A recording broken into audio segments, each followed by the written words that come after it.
Good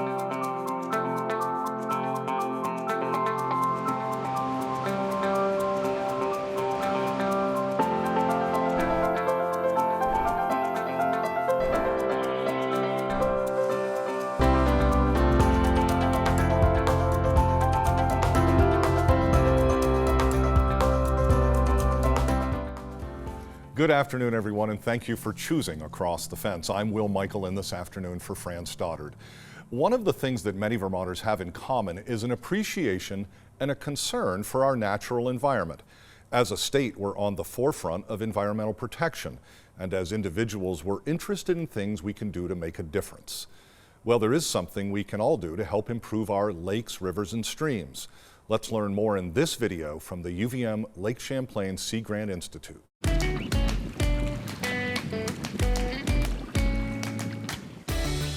Lake Champlain is an extraordinary natural resource nestled between New York, Vermont, and Quebec.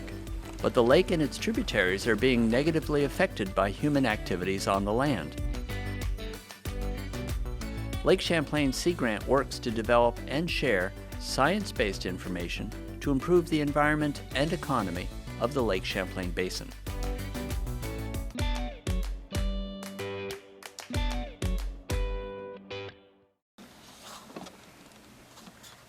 How does the way we mow our lawns get into this story? How can mowing at a certain height help protect the lake? Well, let me tell you about a campaign we've launched called Raise the Blade. The blade on your lawnmower, that is. Linda Patterson is a land use planning and water quality educator with the Lake Champlain Sea Grant program at the University of Vermont. You've probably heard in the news lately about polluted water and beach closures and cyanobacteria blooms. Some people call them algal blooms. You may have even had to cancel a day at the beach because of a closure. Well, a lot of the pollution that contributes to those blooms comes from stormwater runoff that starts as rain and snowmelt. The runoff contains nutrients like phosphorus that feed the algae that form the blooms. That's where Lake Champlain Sea Grant's Raise the Blade program comes in. The campaign is devoted to the water quality protection in Lake Champlain and its watershed. Raise the Blade works with homeowners, businesses, and municipalities to promote lawn care practices that help reduce stormwater runoff and improve soil health. Did you know that something as simple as how we mow our lawns can help reduce the amount of stormwater that gets into our lakes and streams? That's right. Mowing your grass at 3 inches and leaving the clippings on the lawn can help the soil absorb and filter stormwater runoff. It's like a natural water treatment system. Grass that's cut really short, like an inch or so, can't absorb as much stormwater because the roots are so short, and the soil isn't very porous, so less water actually seeps in. The way it works is this.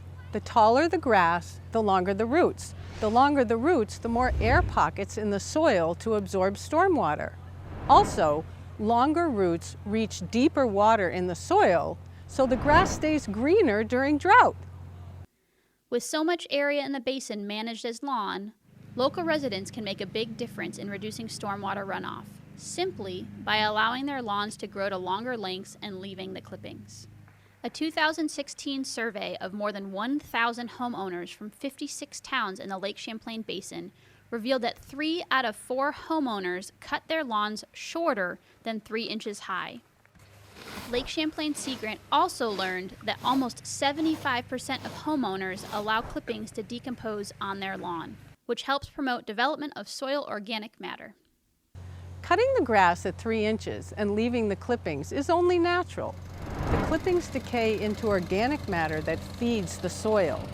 The soil then acts like a sponge, absorbing more stormwater and filtering out more nutrients and other pollutants. Taller grass and organic matter also help lawns resist diseases and pests. Lake Champlain is a natural treasure.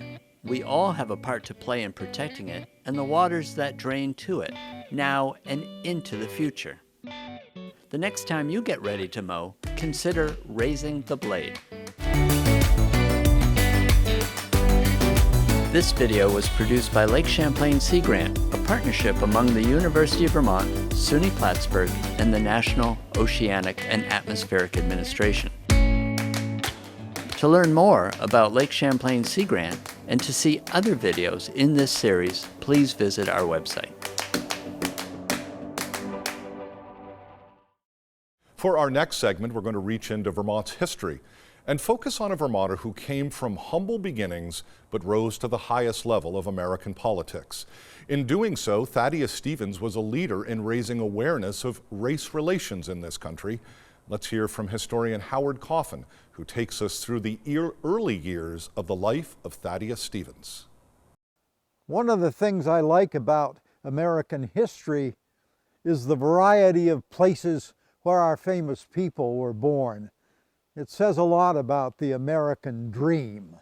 A Harriet Tubman in a slave cabin, Abraham Lincoln in a dirt floor cabin, a Roosevelt in a grand mansion, and Thaddeus Stevens here on a little Vermont farm in a small cabin where this cellar hole is today in Danville. Certainly the cellar hole is a lot bigger than the foundation of the place where Stevens was born. He was born to a poor family on the 4th of April, 1792. His father, Joshua Stevens, his mother, Sarah Morrill Stevens, didn't have much. The father was a farmer and a part-time cobbler, but he also was a drunk. And soon after his 4 sons were born, he disappeared, and Sarah was left to raise these 4 lads. Sarah soon knew that the boys were smart, particularly the oldest one, Thaddeus, and she knew that she was going to have to get him an education because he could go somewhere.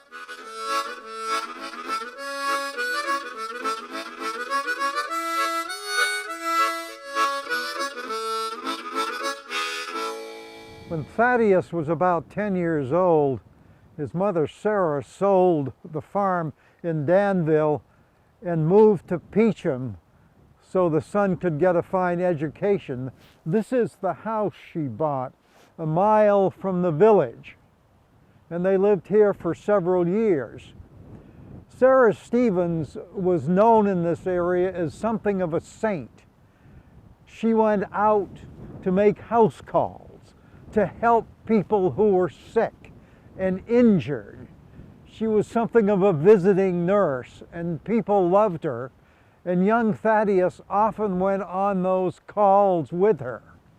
He learned that people needed help. This would show in his later years when Thaddeus Stevens won the nationwide nickname of the Great Commoner. Thaddeus Stevens walked this road every day to the Caledonia Grammar School, better known as Peacham Academy. It was said of him when he was young that he had an overwhelming desire to learn. He had a clubbed foot, and it was a chore for him to make this walk. And when he reached school, he was kidded about his bad foot, but he persisted and became the star pupil of the school. These stones mark the site of the building where Thaddeus Stevens went to school in Peacham. He learned a lot of mathematics, literature, a little religion, and a lot of Latin. It prepared him well for college, UVM in Dartmouth. He also learned about the importance of education to people. And when he gets to Pennsylvania and gets involved in local and state politics, he becomes a powerful advocate for public education, for free education for all. And Pennsylvania moves ahead of much of the country in the area of education for all. Thaddeus Stevens made a lot of money as a lawyer in Pennsylvania, and of course he became chair of the House Ways and Means Committee during the Civil War, funding the Civil War and fighting always for rights for black Americans. But his mind always remained very much back in Vermont, and he bought a house for his mother, this large white house on a hillside overlooking the village of Peacham. Thaddeus Stevens often came home to visit her here.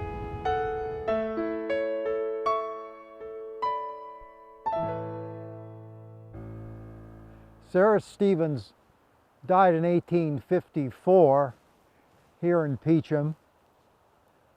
Her son came home for the funeral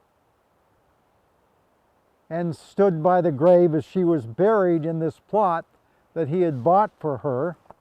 He erected this stone and paid for perpetual care in the cemetery.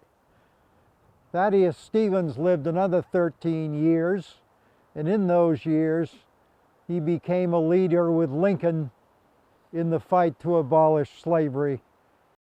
When he died in Lancaster, Pennsylvania, he had this carved on his stone: "I repose in this quiet and secluded spot, not from any natural preference for solitude, but finding other cemeteries limited as to race by charter rules, I have chosen this that I might illustrate in my death the principles which I advocated through a long life: equality of man before his Creator." As always, thanks and credit to Across the Fence associate producer Keith Silva, who worked with Howard on that project. That is our program for today. We know you have choices, so thanks for choosing us. I'm Will Michael, inviting you to join us back here each weekday afternoon for another visit Across the Fence.